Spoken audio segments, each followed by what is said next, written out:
and welcome to this 10-minute tip that will cover VoiceThread as an alternative to Blackboard discussion boards. To begin with, on my screen currently, you'll see that VoiceThread Google Doc. This is a handout that was created for the Academic Technology Institute in 2015, and it is available on our Academic Technology website, which was linked after the Academic Technology Institute a few weeks ago, and you can also find it in some other locations if you search the CSS webpage. I first started using VoiceThread last year as an alternative to some Blackboard discussion boards, and I'll go into more detail about that near the end of my presentation. To begin with, I'm just going to give you an overview of VoiceThread. So up here on my screen, you'll see an example of an embedded VoiceThread. It is still an asynchronous discussion option, so you can use it to carry on those asynchronous discussions where you don't want students to have to meet live. It brings the visuals and speech back to the quote-unquote conversation that you want students to have about a topic. Students see each other, so here on the left you'll see all the different participants in this VoiceThread in an image. So students really see the person that they're responding to as an actual person. It makes it more conversational, less anonymous. You're able to build a better sense of community. It's really nice because these threads can be reorganized, so if you find that students are getting out of order or they're not necessarily replying directly to the person that they want to, you can go in and reorganize these tiles and put the discussion in a logical order to make it easier to navigate.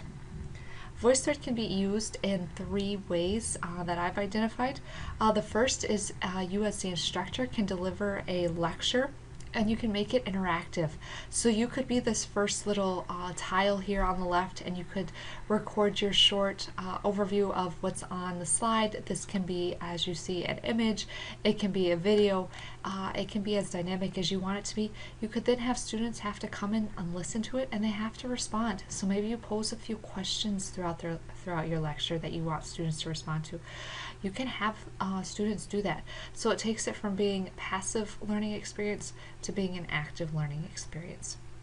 And here you'll see that there are those multiple slides again, so you could have a multiple slide presentation. You can also use it too for student discussion, which is how I used it. You can keep it very simple. You can simply take your current questions that you have in Blackboard, you can create a slide for each of those, and you can just throw it up into VoiceThread.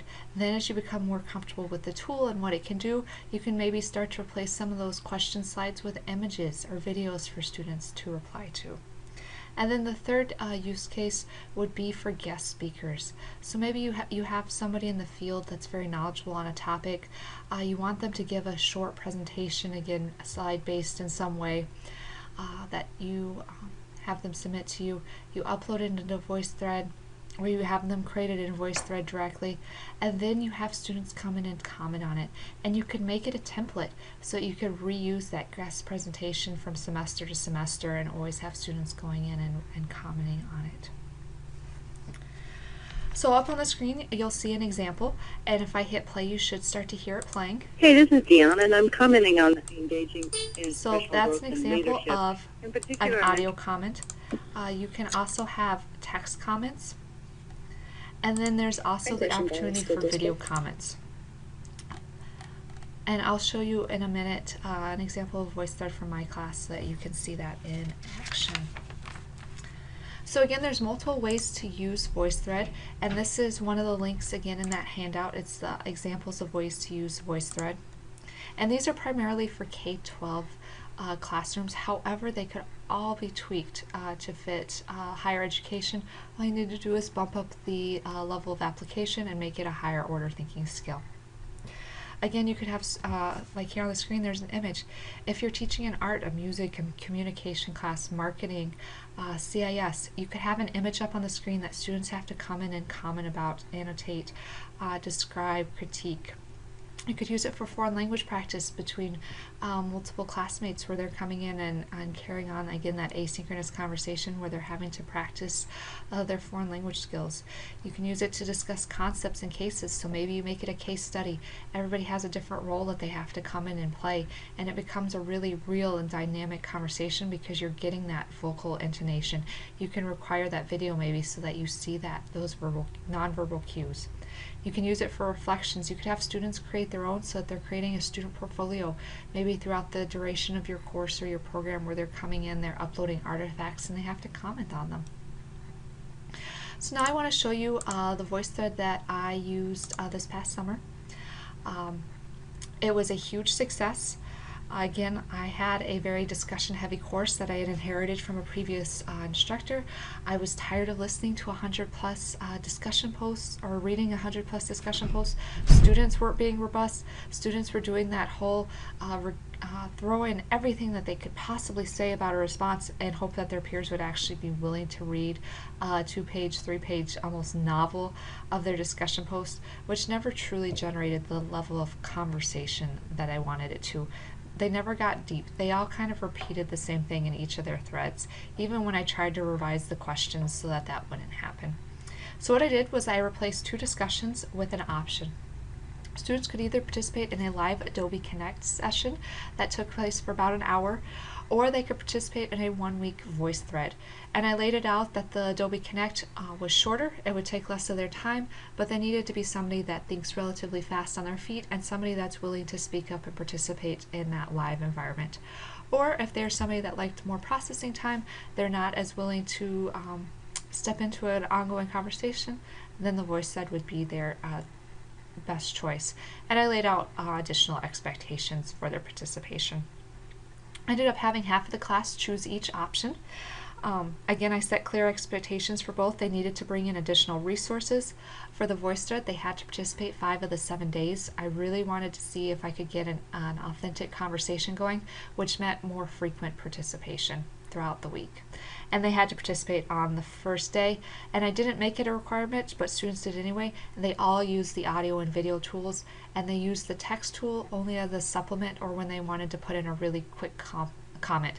So a lot of times I would have students put in an audio comment, and then they would follow up here, as you see, with text comment with their resources. So students were finally bringing in outside resources, and the conversation went deeper. It went in directions I had never seen it go before, and it was very exciting. Some lessons learned.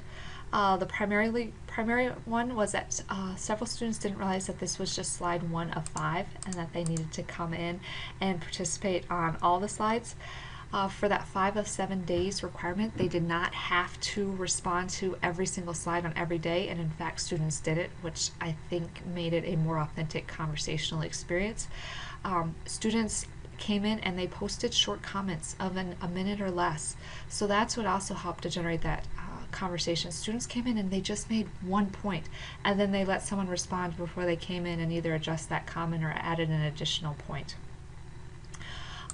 What I'm doing this fall as my lesson learned is I've added an instruction slide of how to use the comment bar, which you'll see is right here, where students have that text. They can do a phone call in comment, mic, a video, or they can upload a file, and I'm discouraging the use of 2 of those, which is why I've X'd them out in my screenshot. Then the next slide is navigating. So it lets them know that there's multiple slides, how the thumbnail works, how to play, how the timeline works at the bottom. This timeline feature is really nice. When a comment is unread or unheard by you, it turns yellow, or it starts off as yellow until you've read it, so you always know what the newest comments are. And then I also put my expectations for participation on that slide.